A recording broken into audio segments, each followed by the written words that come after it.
Glórias sejam dadas a Deus. O inverno está chegando, não é verdade? Na realidade, já estamos oficialmente no inverno, né? Do hemisfério sul, já estamos no inverno aqui do Brasil. Inverno é necessário, é importante para o ciclo da vida, para a renovação da natureza, para o tempo de descanso. A gente engorda no inverno também, né? Para alguns, como eu, é sempre inverno, né? O tempo todo que a gente engorda no inverno. Mas, mesmo sendo necessário, mesmo sendo importante, ele também traz as suas particularidades, né? Nesse ano já veio uma gripinha junto, e é assim para muitas pessoas. Mas eu gostaria de falar hoje de um inverno que ele não é tão desejado, e na realidade ele não é nada desejado na nossa vida. Eu quero falar do inverno da alma. No dia 9 de março, pastor Elisandro, ele trouxe uma palavra no Lidere 1B, o culto ali das 10 da manhã, e depois, se você puder acessar, vai ser muito importante, porque ele usou o mesmo texto base que eu vou estar usando nessa noite. Ele usou um texto, e a partir daquele texto, ele mostrou como que Israel e Judá foram levados para um tempo de despertamento espiritual. Eu vou usar o mesmo texto inicial que o pastor Elisandro usou naquele dia, mas eu vou fazer o caminho inverso. Eu quero ver até que ponto, né, aonde começou aquela triste descoberta, né, que nós vamos ler daqui a pouco no texto. Eu não sei para você, mas eu penso que às vezes esquecer assim se torna constrangedor. Esquecimento, né? Tem coisas que a gente esquece, não faz muita diferença, mas tem coisas que a gente esquece que não é legal. Por exemplo, esquecer o nome de uma pessoa. Você vai cumprimentar a pessoa, sabe quem é, né? Mas não lembra o nome. E para piorar a coisa, a pessoa ainda te chama pelo nome várias vezes, né? Fulano, fulano e tal, e a gente ali esquecendo o nome daquela pessoa. Na igreja é menos mal porque a gente usa aquele artifício. Ô irmão, ô irmã, né? Se ficar muito nesse ô irmão, ô irmã, já sabe, esqueceu o nome, né? Tem coisas que a gente guarda, você fala, isso aqui eu não posso perder de jeito nenhum, eu vou guardar assim, bem guardadinho. O que acontece?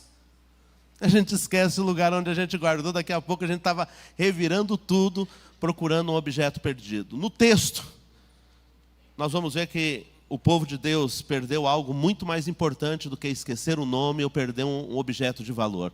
Vamos ler juntos o texto que está em 2 Crônicas, capítulo 34, verso 14, a parte B do versículo, você pode ler comigo? Ilquias, o sacerdote, achou o livro da lei do Senhor, dada pela mão de Moisés. Vamos novamente? Ilquias, o sacerdote,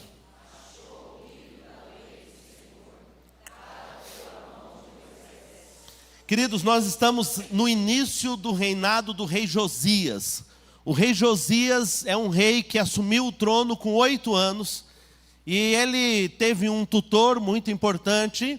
E aos 12 anos ele começa a fazer uma reforma religiosa na vida de Israel.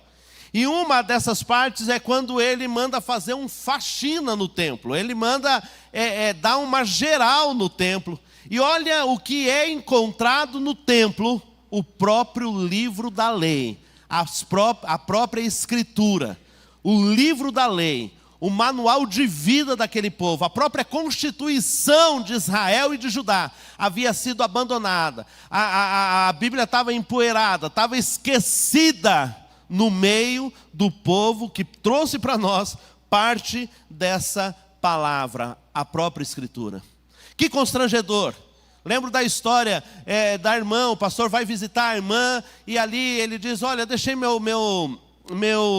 Bíblia no carro, e a irmã, a gente vai ler a Bíblia junto, a irmã pode me emprestar a sua Bíblia? Ela diz, pastor, eu nem estou podendo fazer leitura, faz mais de 4 meses que eu perdi meu óculos e não estou lendo nada. Não tem problema, irmã. Eu leio para você, pega lá a sua Bíblia que eu vou fazer a leitura para você. Ela vai pegar a Bíblia e o óculos está dentro da Bíblia. Quantas vezes a Bíblia vai se perdendo dentro de nós? E hoje nós vamos tratar, porque quando eu penso que o próprio livro, a própria palavra do Senhor caiu no esquecimento no meio do povo do Senhor, abandonada dentro do templo do Senhor. Isso é um sinal claro de que houve um esfriamento espiritual poderoso, triste, drástico na vida daquele povo. Como que se chega a esse ponto?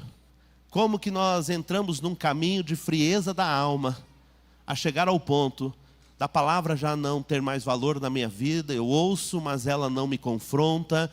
Eu canto, mas eu não sinto mais aquele fogo arder no meu coração.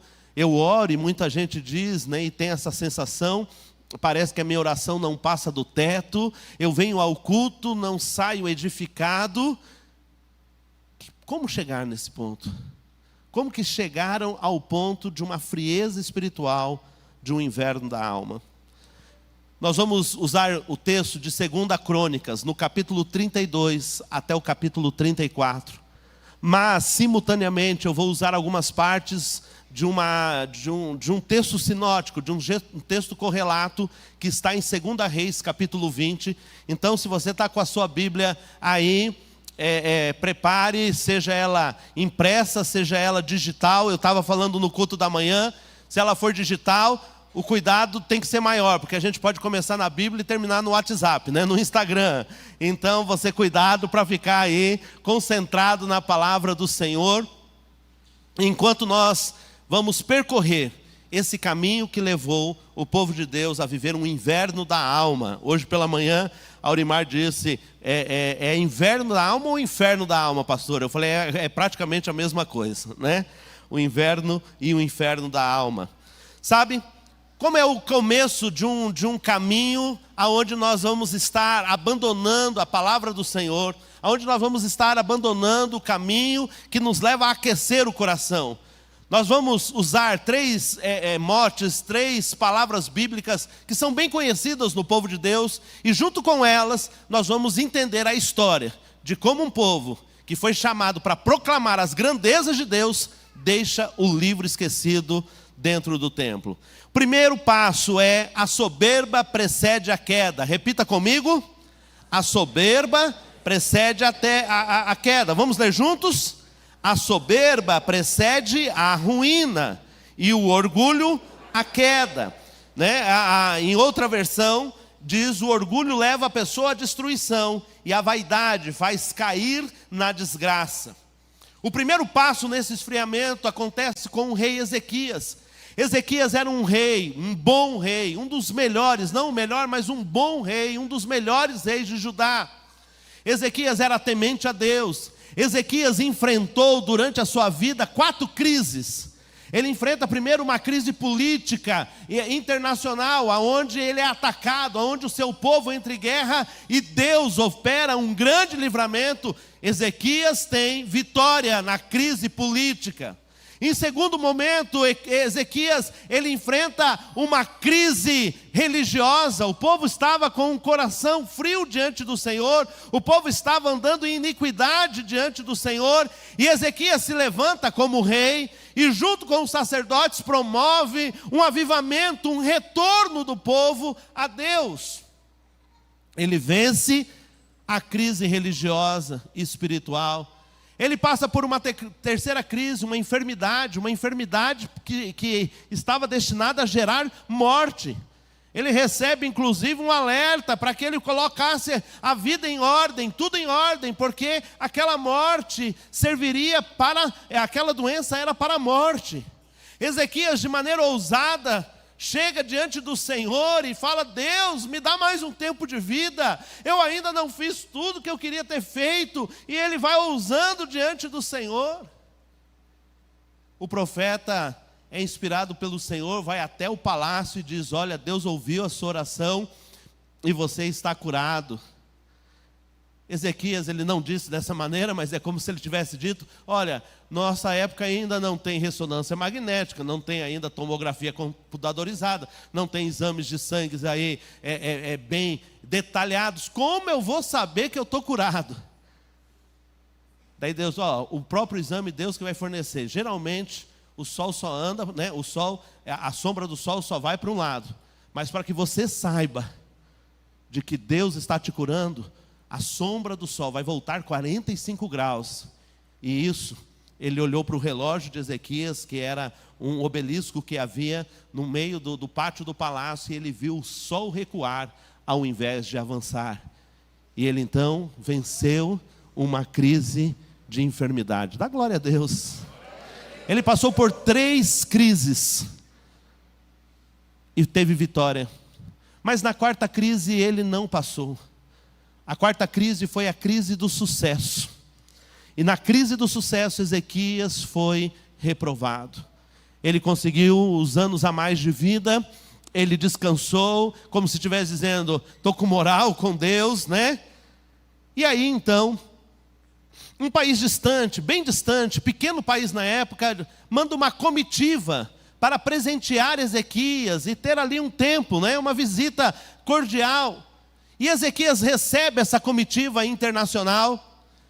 E ele então começa a mostrar tudo o que há em Israel, tudo o que há em Judá. Ele entra e mostra a casa das armas, ele vai mostrando todas as estratégias de Judá. Ele mostra como que a água chega até a cidade por arqueodutos, né, seguros, que mesmo em tempo de cerco, a cidade ali é abastecida. Não há nada que ele não mostra para essa pequena comitiva desse pequeno e longínquo país chamado Babilônia. Ezequias estava dizendo, eu dou conta do recado. É o orgulho que nasce no coração, e esse é o primeiro sintoma de um coração que está esfriando. Deixa que eu consigo lidar com essa situação aqui, deixa por minha conta, eu dou jeito. É um olhar um pouquinho mais demorado em alguém do sexo oposto, é um aperto de mão que está demorando um pouquinho mais do que deveria demorar, é uma situação financeira que diz, eu dou meus pulos, eu dou meu jeito, esse dinheiro aqui, ele não é propriamente meu, mas de alguma maneira, em algum tempo eu consigo resolver isso, e as pessoas vão achando que podem lidar com os pequenos problemas que elas julgam dar conta. Ezequias, ele não corresponde aos benefícios de Deus. Olha só o que a palavra do Senhor diz. Vamos ler todos juntos, 2 Crônicas 32, 25, que diz, mas Ezequias não correspondeu, pois o seu coração, por isso veio grande ira sobre ele e sobre Judá e Jerusalém. Nós estamos em 2 Crônicas 32, mas agora eu vou ali para 2 Reis, para o 2º livro de Reis, porque ele vai dar uma visão mais ampliada. Em 2 Crônicas nós temos a história resumida, mas olha só o que aconteceu. Ezequias recebeu bem os mensageiros e lhe mostrou toda a sua riqueza, isto é, toda a prata, todo o ouro, as especiarias, os seus perfumes e todas as suas armas. Não houve nada nos depósitos ou em qualquer outro lugar em que Ezequias não mostrasse.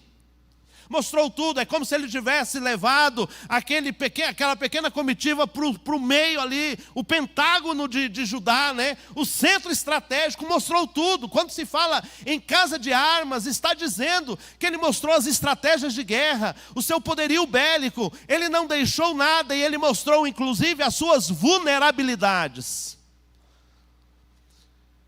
E esse é um problema de quem está passando por um esfriamento, porque julga que um pequeno inimigo lá distante não vai fazer estrago. Ezequias recebe o profeta Isaías, e o profeta lhe pergunta, de onde vieram esses homens? E o que foi que lhe disseram? Ezequias respondeu, eles vieram de um país que fica muito longe daqui, vieram da Babilônia.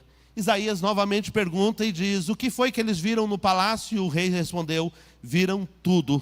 Não houve nada nos depósitos que eu não lhes mostrasse. Mostrou as armas, mostrou as estratégias, mostrou os recursos, mostrou o ouro, mostrou a prata, mostrou os objetos do templo de valor, mostrou tudo. Não deixou, eu dou conta disso. Eu me garanto.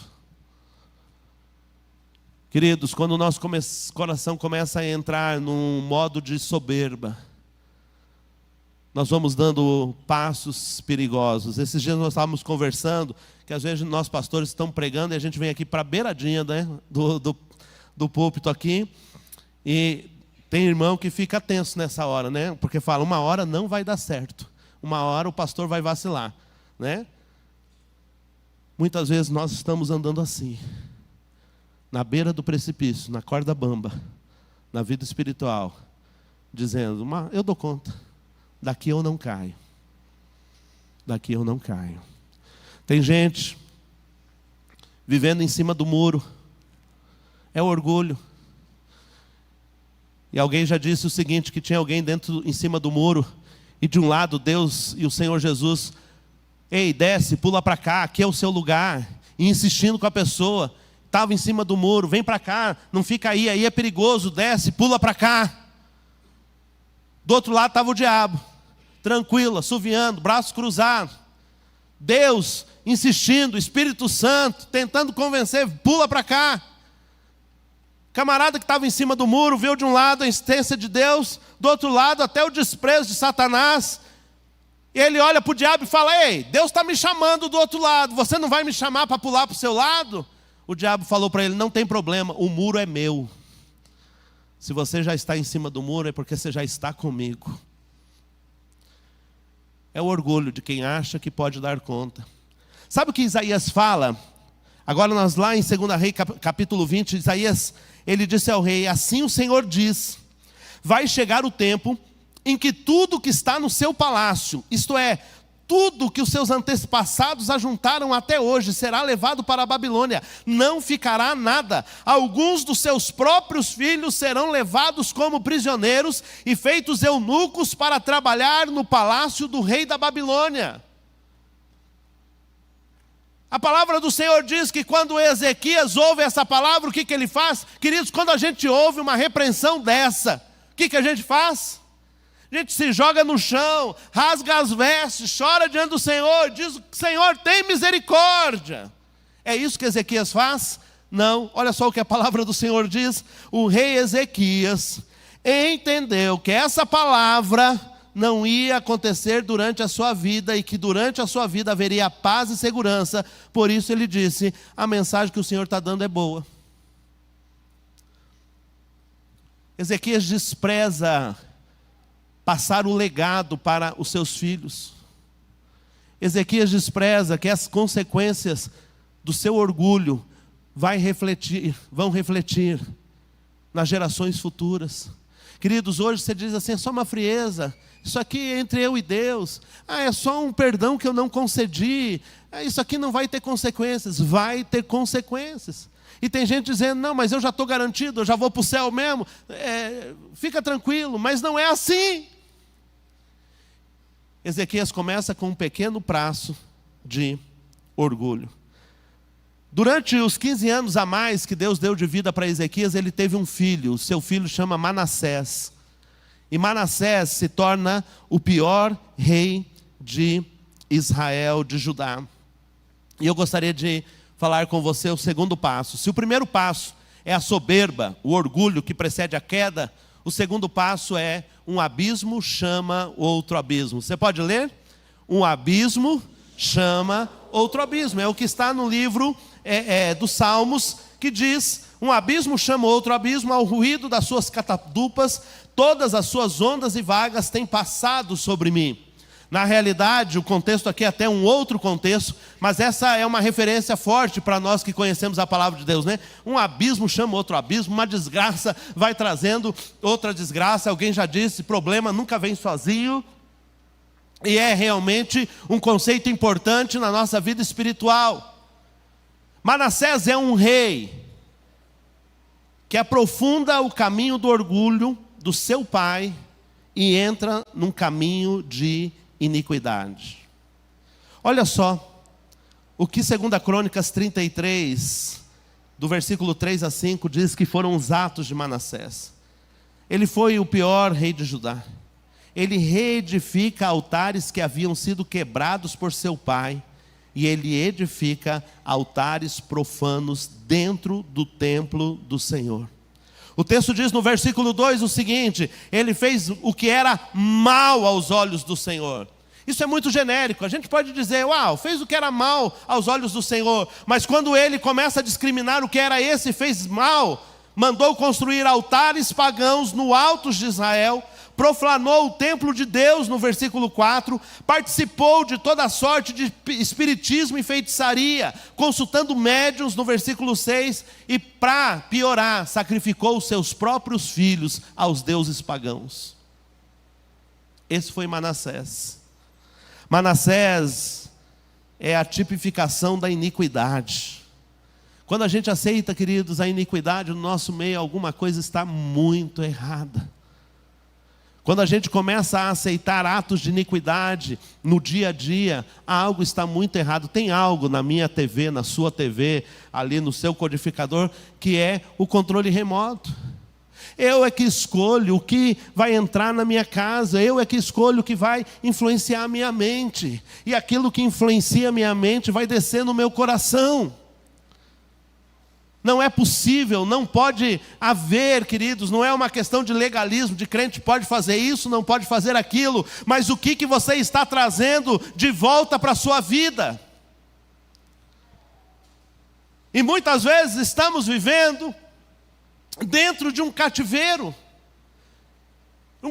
espiritual, ou o texto diz, Manassés tanto fez errar a Judá e aos moradores de Jerusalém, que eles fizeram pior do que as nações que o Senhor tinha destruído de diante dos filhos de Israel. Não é normal ter índices de divórcio dentro da igreja, igual nós temos no mundo. Não é normal casamentos se romperem com tanta facilidade dentro do seio do povo de Deus. Não é normal, não é normal nós enxergarmos política, não é normal nós enxergarmos corrupção da mesma maneira que o mundo enxerga. Não é normal nós vivermos uma vida fria diante de Deus, como se o domingo fosse o nosso compromisso espiritual. Não é normal, não é normal, igreja. A nossa visão, o nosso andar, ele tem que ser diferente. A nossa vida, ela tem que trilhar um caminho diferente. Senão seremos sal que não salga a terra. Seremos luz escondida embaixo da mesa. Não vai servir para nada. A igreja precisa ser lugar de influência. A igreja precisa ser lugar de renovo. A igreja não pode aceitar o pecado como normalidade. Não tem cabimento. Manassés fez errar, olha só que texto terrível. Manassés tanto fez errar a Judá e aos moradores de Jerusalém, que fizeram pior do que as nações que o Senhor tinha destruído de diante dos filhos de Israel. Fizeram pior que os amorreus antes deles, versículo 11 de 2 Reis 21. Manassés matou tantas pessoas inocentes que as ruas de Jerusalém ficaram alagadas de sangue, 2 Reis 21, 16. Não há limite para a maldade do coração humano.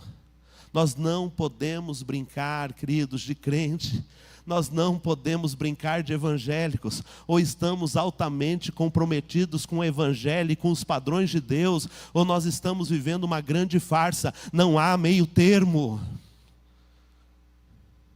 Esse é o lugar em que as pessoas devem entrar e serem impactadas pela vida de quem veio para cá. A gente muitas vezes fica preocupado, pastor, será que o mundo está entrando na igreja porque hoje tem uma música diferente, tem luz? Eu entendo, não era da minha época, pode não ser da sua, mas isso não é o que me preocupa, porque o mundo só pode entrar na igreja quando cristãos vivem de uma maneira errada lá fora e vem domingo no culto, daí o mundo já entrou na igreja. Você está preocupado com a luz, com a fumaça, com o tipo de música, um monte de coisa. Nós temos que preocupar como é que nós vivemos a semana e vimos para a presença do Senhor como se tudo aquilo fosse normal. Quantos homens estão, queridos, cativos de pornografia? Quantas famílias estão vivendo em aparência? Não é para ser assim.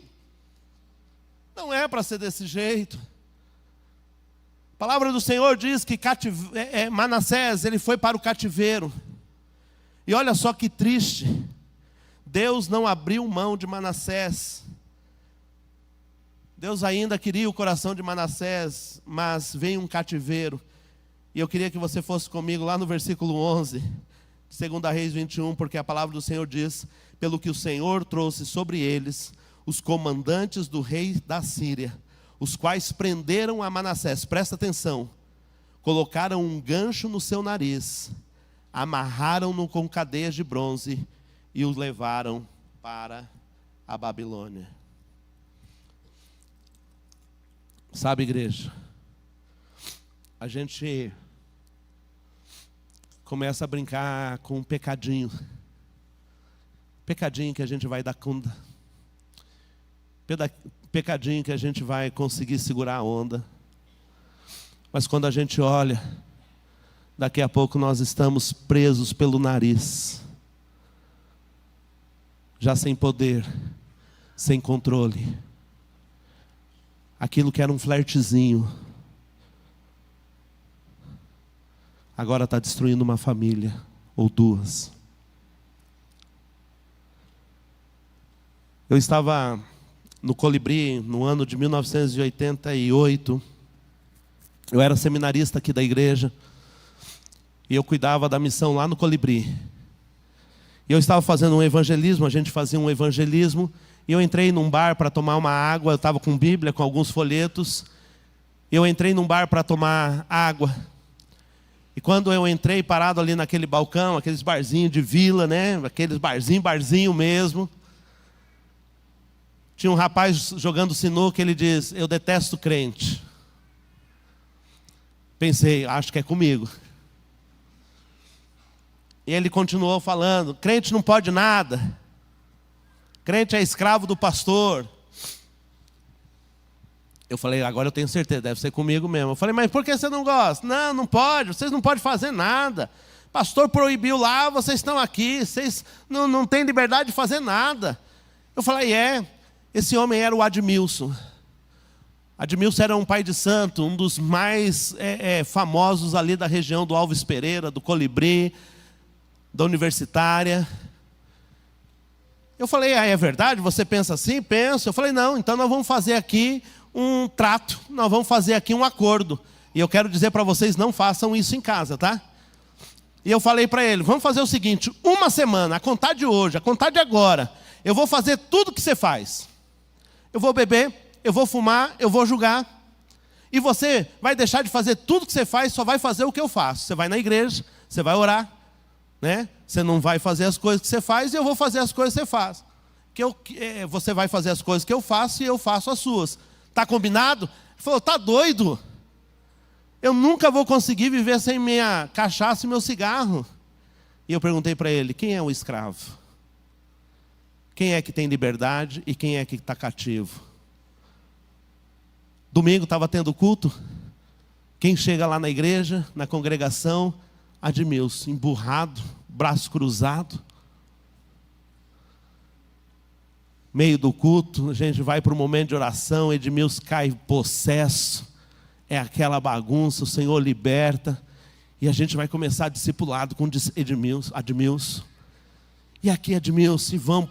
Eu lembro o primeiro culto na casa do Admilson. Uma casa assim, queridos, que se desse aí 3x3, morava ali cerca de 11 pessoas, banheirinho lá fora.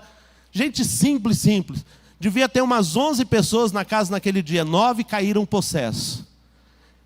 Eu, a sua ali no meio, com 9 possessos. Irmão, você pode não crer em nada, tudo, mas aquele negócio de Jesus está amarrado, funciona. E a gente saiu, está amarrado.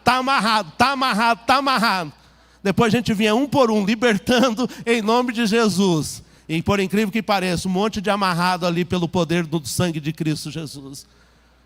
E o Admilson foi sendo discipulado, e um dia eu perguntei, Admilson, o que você foi fazer na igreja naquele domingo? A gente sabia que ele tinha ido para ser liberto. Ele falou, fui ver quem que era aquele guri abusado que me afrontou no bar. Foi só isso que eu fui fazer. Admilson hoje é pastor de uma igreja pentecostal. Admilson está sendo usado para a glória de Deus.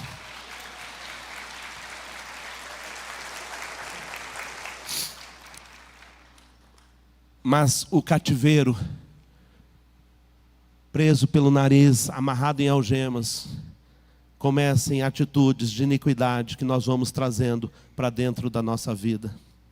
Mas há um terceiro passo, e antes de ir para o terceiro passo, é importante registrar que a Bíblia fala do arrependimento de Manassés. E diz o texto, no verso 12 e verso 13, que no seu cativeiro, então conheceu Manassés que o Senhor era Deus. Manassés lá no meio do seu cativeiro, depois de humilhado, ele então reconhece que Deus é Deus, e ele volta para os caminhos do Senhor, ele purifica a casa do Senhor, ele conserta o altar do Senhor, ele adora tão somente ao Senhor. Está tudo ali no texto. Recebe o perdão do Senhor, e ele ainda ordena que Judá volte aos caminhos do Senhor. Só que enquanto ele estava fazendo as coisas de errado, ele deixou um legado. E ele teve um filho, e o seu filho, Amon, é o passo final, é o golpe final no esfriamento espiritual. E esse é o terceiro princípio que nós aprendemos. O primeiro é a soberba. A soberba. O segundo princípio é um abismo. E o terceiro é a porca lavada volta para a lama. Leia o texto de 2 Pedro comigo, 2:22. O que aconteceu a essas pessoas prova que são verdadeiros estes ditados.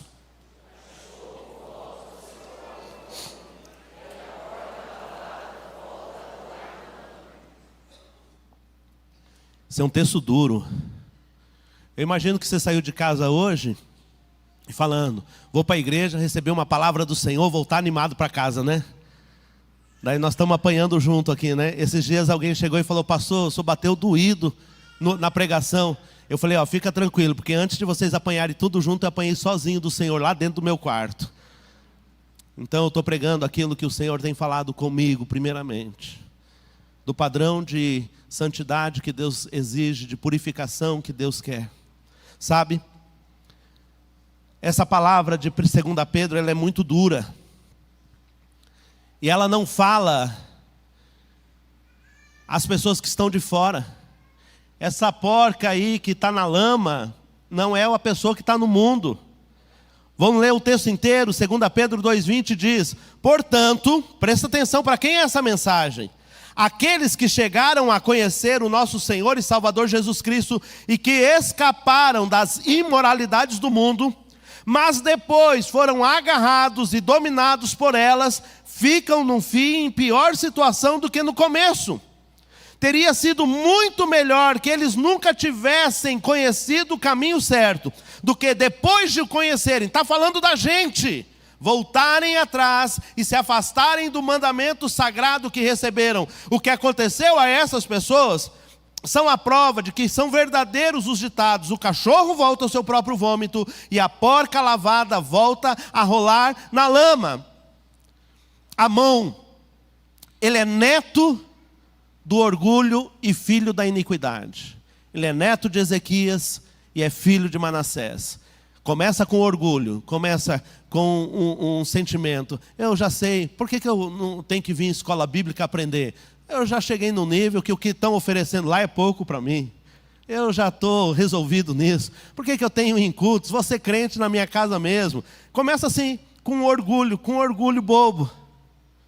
Passa com atos de iniquidade. E tem no ponto final, o próprio cinismo. Olha o que a Bíblia diz a respeito de Amon, e eu quero que você leia comigo 2 Crônicas 33:23. Mas não se humilhou diante do Senhor.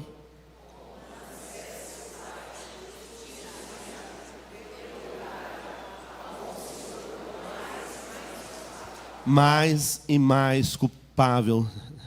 Na Almeida Corrigida diz, antes multiplicou Amon os seus delitos. Na NTLH diz, pelo contrário, o Amon continuou pecando ainda mais. Na Revista e Atualizada, antes, Amon se tornou mais e mais culpável. Se o primeiro passo é orgulho, o segundo é o estabelecimento da iniquidade como padrão de vida. O terceiro passo no esfriamento espiritual é o cinismo.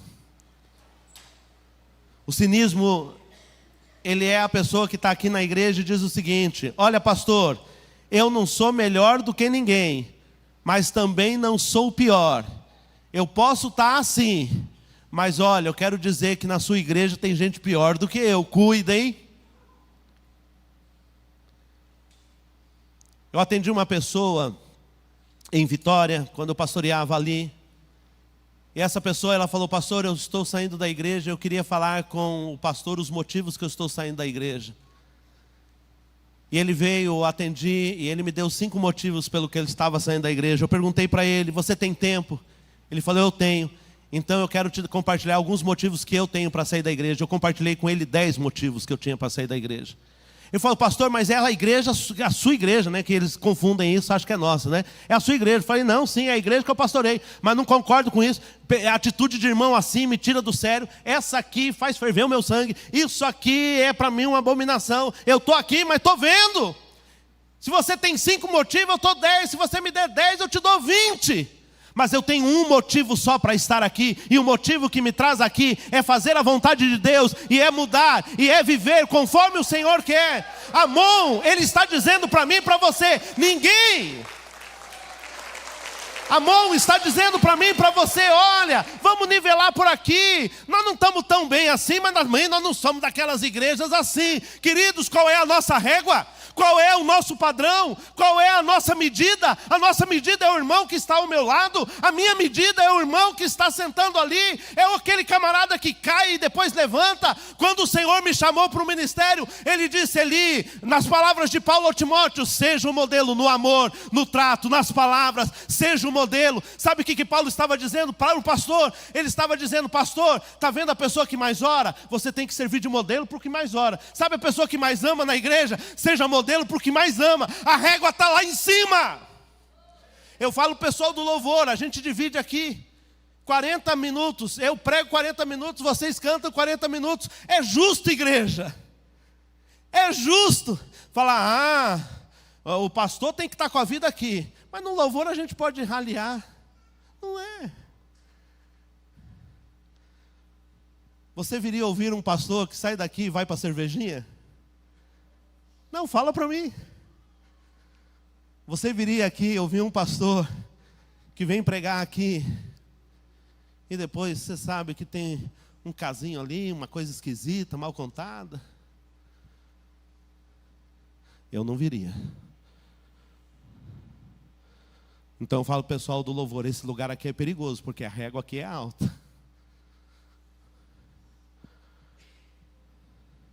Mas a régua para a igreja não é o meu irmão que está do meu lado, que às vezes está bem, às vezes está mal. A régua que nós temos é Jesus Cristo. A palavra do Senhor diz: Ele, autor e consumador da nossa fé. É nele que eu fito os meus olhos, é nele que eu olho. Ele é a minha régua, Ele é o meu modelo. É para lá que eu estou indo, deixando para trás o que? Lá em Hebreus: todo pecado, o embaraço, o engano que perto me rodeia. Eu me desvencilho dessas coisas e vou prosseguindo para o alvo, para Jesus Cristo, autor e consumador da minha fé. Ele é o meu modelo, Ele é o meu padrão. Nós não vamos aceitar menos, vamos ser iguais. Queridos, lá no céu talvez, mas enquanto estivermos aqui, é assim que nós vamos perseguir. Não vamos deixar o coração de Amon dominar, o coração do cinismo, mais e mais culpável, fazendo e andando no mesmo curso desse mundo. Provérbios 29:1 diz: quem é repreendido muitas vezes e teima em não se corrigir, cairá de repente em desgraça e não poderá escapar.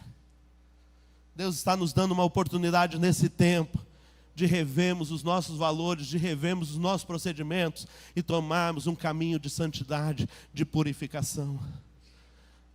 Há um caminho claro para quem está esfriando. O caminho da frieza espiritual, ele começa com um orgulho insinuante. Ele é estabelecido e se aprofunda na iniquidade, na prática da iniquidade. E ele torna-se indesculpável na dureza de coração. Não brinque. Há uma coisa muito importante, é uma outra palavra que um dia eu gostaria de ministrar na igreja, mas tem uma coisa muito interessante nas 10 pragas. Nas primeiras pragas, a Bíblia diz: Faraó endureceu o seu coração.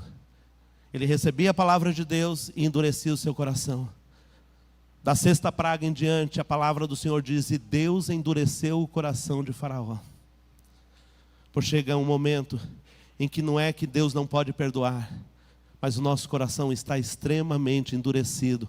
A palavra já não confronta, o louvor já não toca, a comunhão já não é mais atraente, a igreja é um compromisso enfadonho.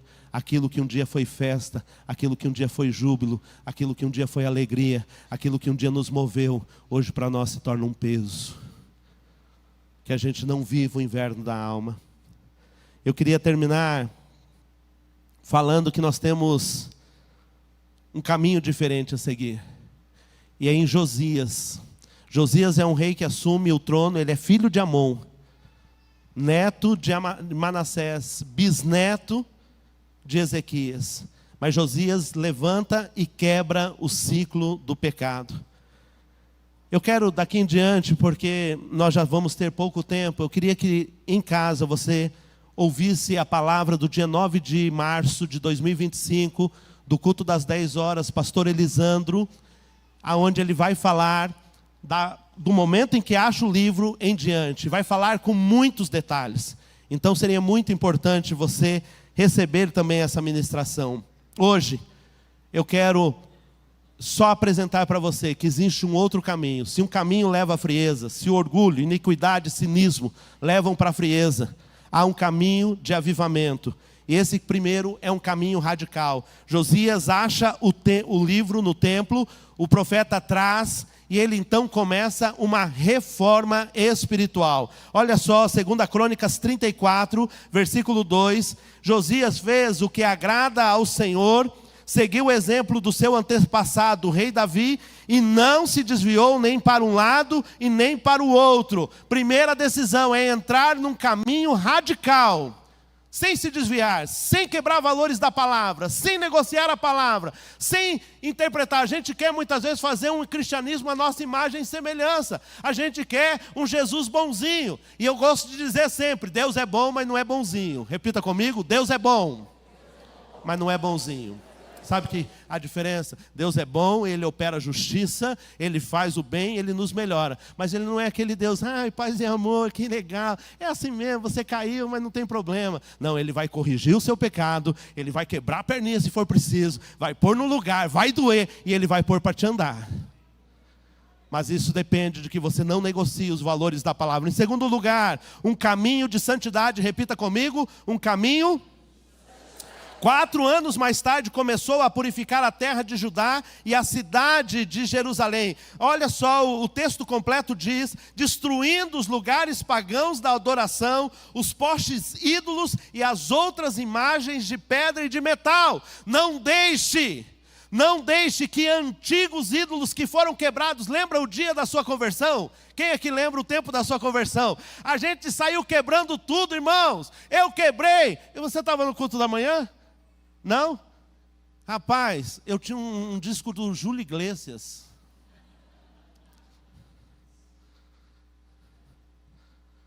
Era Nina de Amargo Silêncio. Não, irmão, Deus repreende, Senhor, estava tão bom até agora. Quando eu me converti, peguei meus discos, as coisas que eu ouvia, fui radicalizando. Mas pastor, isso, não, sabe, depois a gente vai trazendo de volta. Ah não, isso aqui eu já dou conta. Ah, só um golinho, isso aqui é social, e a gente vai tendo vida social. Eu quero que você fale hoje, Senhor, eu não quero uma vida social, eu quero uma vida espiritual, eu quero uma vida cheia do Espírito Santo, eu quero uma vida em plenitude, eu quero uma vida, Senhor, que transborde, eu quero uma vida que faz diferença. Ah, Deus, em nome do Senhor, talvez até fique mais esquisitão, mas eu quero viver como um rei, alguém do reino, eu quero viver, Senhor, como alguém que não é desse mundo. Estou aqui de passagem, porque os meus valores, a minha coisa é com o Senhor, é diferente. Purificação, santificação. Terceiro, um caminho de amor à palavra. Repita comigo, um caminho de amor à palavra. Quando ouviu o que o livro dizia, quem está com o livro aí, levanta. Quando ouviu o que o livro dizia, o rei rasgou as suas roupas em sinal de tristeza. E Josias mandou que todas as autoridades de Judá e Jerusalém se reunissem. E todos foram juntos até o templo ouvir a palavra do Senhor. Então o rei leu diante deles todo o livro da aliança que havia sido achado no templo. Uma aliança com a qual eles obedeceriam e guardariam as suas leis e mandamentos com todo o coração e com toda a sua alma. Um amor à palavra. Você come pelo menos 2 ou 3 vezes por dia, faz boas refeições, mas espiritualmente o que vai te nutrir é a palavra do Senhor. É ela quem vai dar a opinião final, é ela quem vai falar.